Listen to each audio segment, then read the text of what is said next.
The Brewhouse was created to capture and share with you the long history of the Genesee Brewery.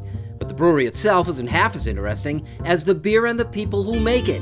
Visit GeneseeBrewhouse.com.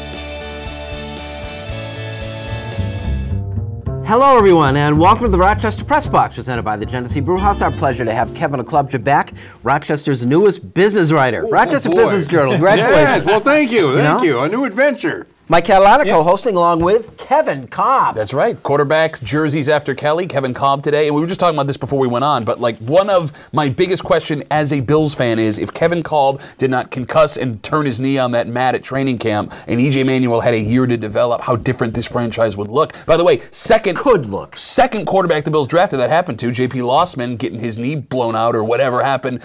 Was it Troy Vincent? Yeah, with a flying elbow in practice. Well, you buy into the Cobb theory. Well, because I think EJ has a level of ability. He was thrown into the mix. He actually started out okay, if you remember, but I don't think he was a guy. And it's funny, coming into this week potentially playing against Ryan Fitzpatrick, and as we're taping this, we're trying to figure out if he's going to play. They had let Fitz go, even though they had paid him all that money, and then went out and got Cobb, and then they brought in EJ. Because there's another theory that said, keep Fitz. Yeah.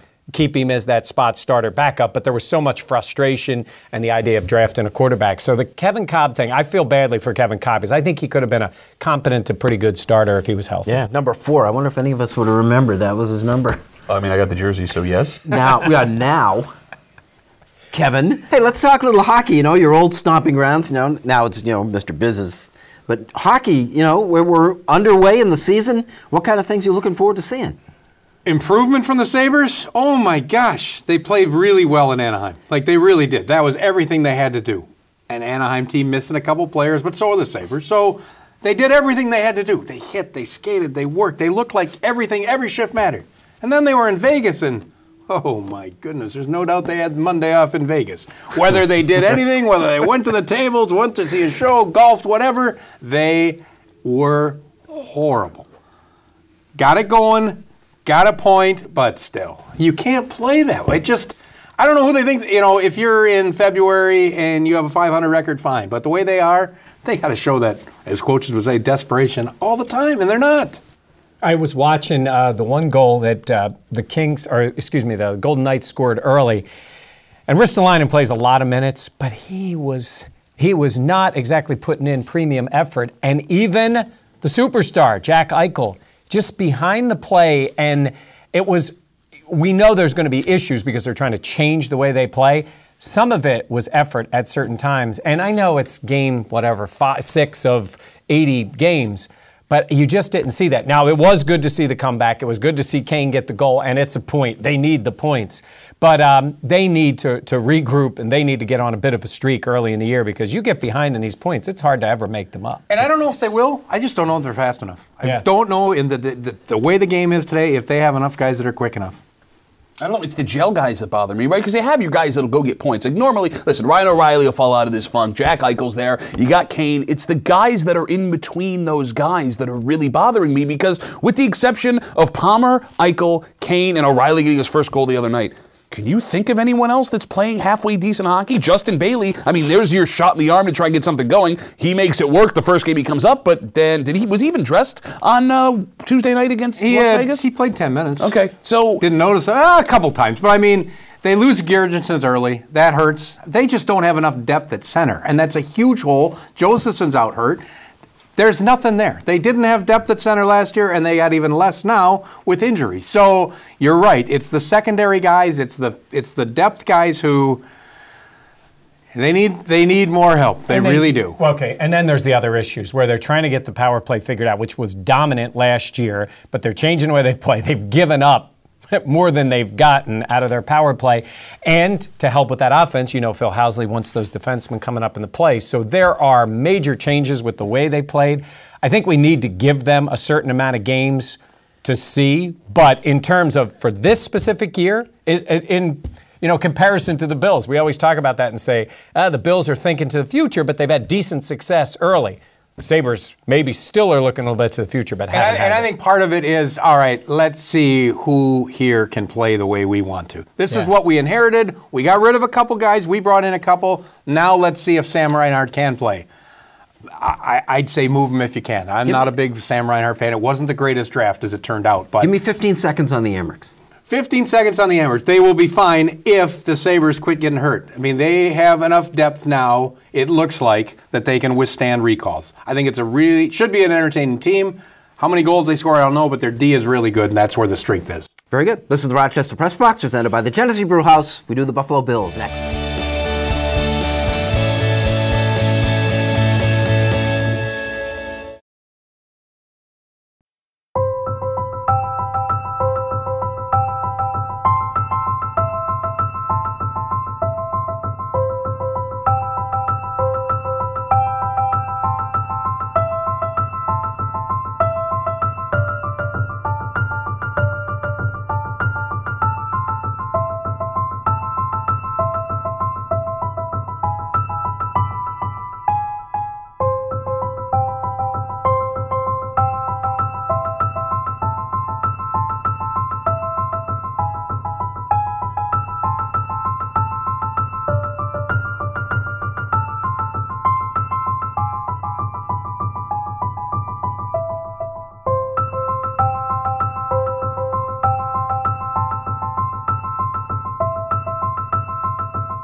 The Press Box, brought to you in part by Connors & Ferris, your workers' comp attorneys.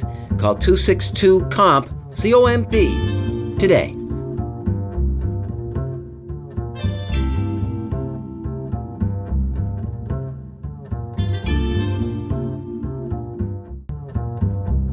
Welcome back. Thanks for joining us. This is the Rochester Press Box, presented by the Genesee Brewhouse, and this portion brought to you by Connors & Ferris.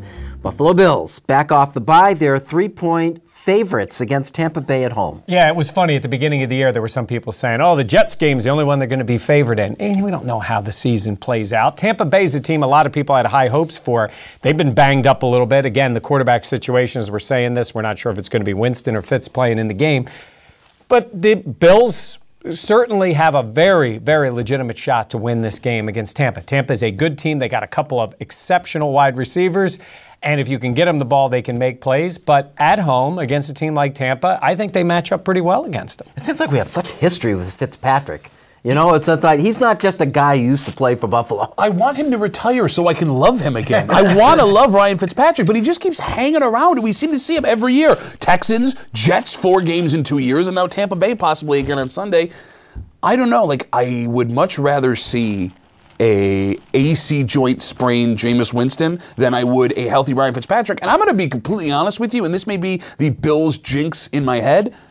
I might rather see a healthy Jameis Winston in Buffalo than a healthy Ryan Fitzpatrick, because Ryan Fitzpatrick always has a potential to go off for 350 yards and 4 touchdowns.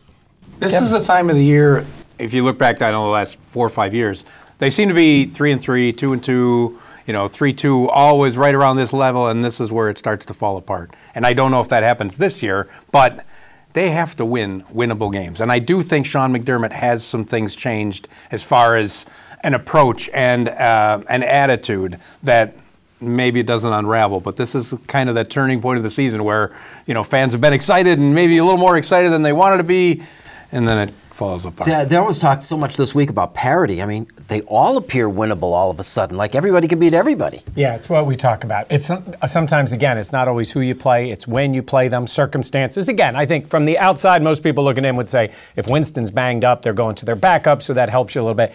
Again, coming off a bye, home game with the Raiders next week. Also, a very winnable game for the Bills. The Raiders have been one of the biggest disappointments, I think, this year. And then you go on the road on that Thursday night game against the Jets, which, again, the Jets have been highly competitive when no one thought that was going to be the case.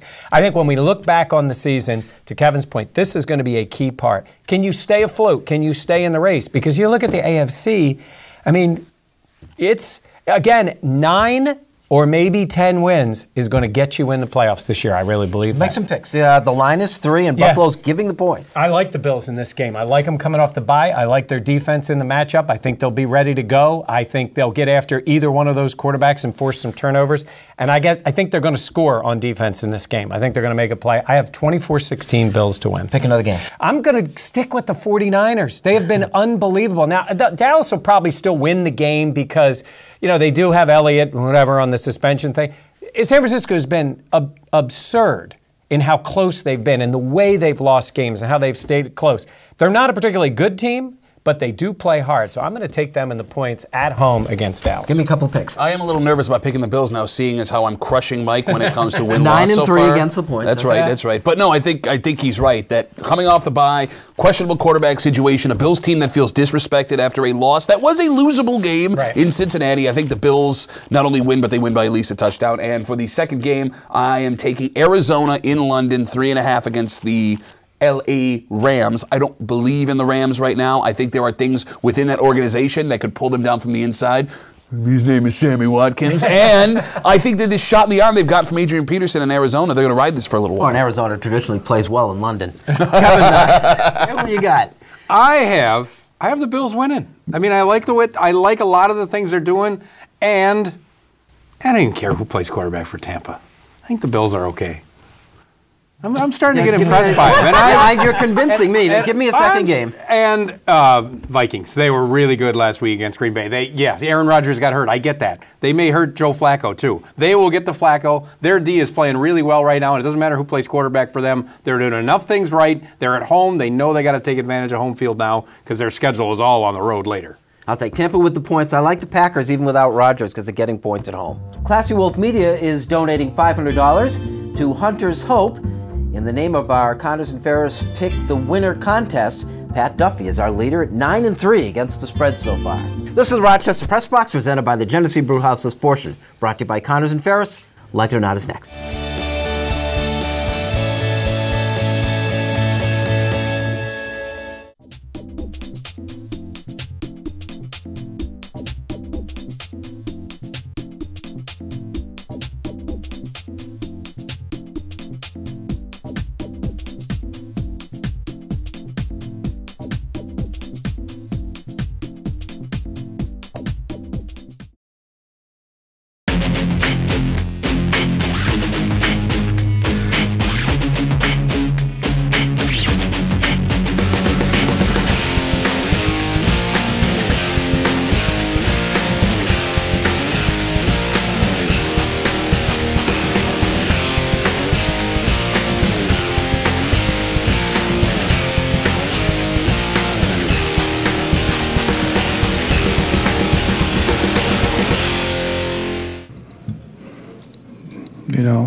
This is a series of bad events. Then the 8th we were threatening, and then Lobe, he was safe, but then he came out the bag. It was just like I said, a series of bad events, and it really hurts.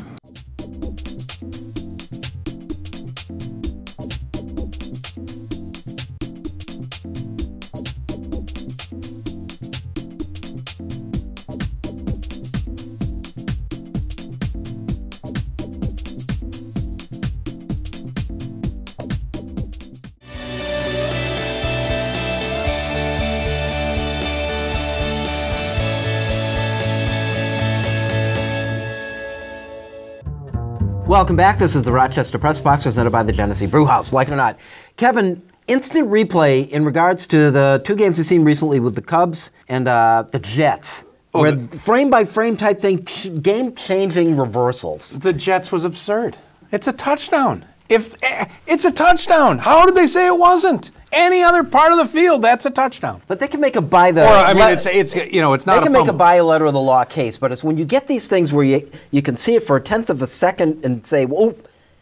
It seems like we're getting away from it. And we are. And same thing in baseball. Just that hold the glove on that's not what it was meant for. It wasn't meant to hold the glove on the guy because it might come off for that split second and, oh, there's a camera that showed it. Okay, but that being said, spirit of the game, yes, it's easy to say when we're sitting here breaking down as reporters. If you're a fan of that team, right, and you see that glove was touching when he wasn't on the bag, yeah, you want that call because that's my team. How many calls, Mike, that should have gone the other way over this drought when there was no instant replay are we standing up and screaming about? There's an interesting one that happens in basketball games quickly is where, a guy will probably foul as the ball's getting knocked out of bounds, and the ref will let the foul go, point the other way, and let it go. Well, you can't do that now because if you do that, where you would have called a foul on the player, you go back and look at the replay, and they end up getting the ball. So it forces I do think it's in the official's head to call it exactly without any nuance to the call, like a tag at second base. You got to call it exactly. There's no phantom tags, none of that anymore, because everything can be replayed. And it's changed the game, and really, there's no going back on it, right? There's just no going back. No.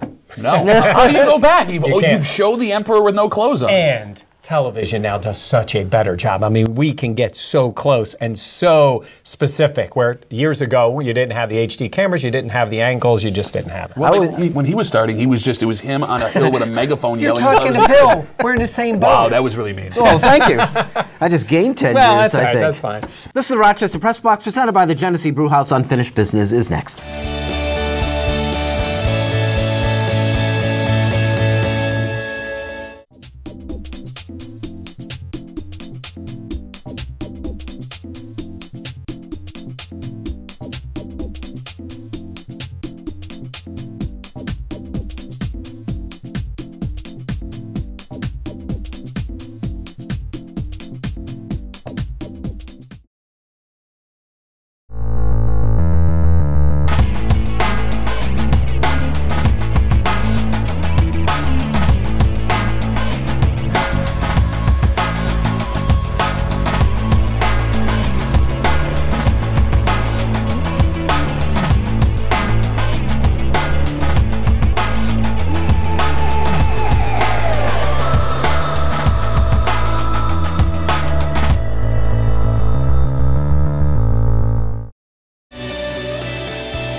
One by one, the donuts came. They brought their fiercest party game. But under the moon, they met their doom far too soon.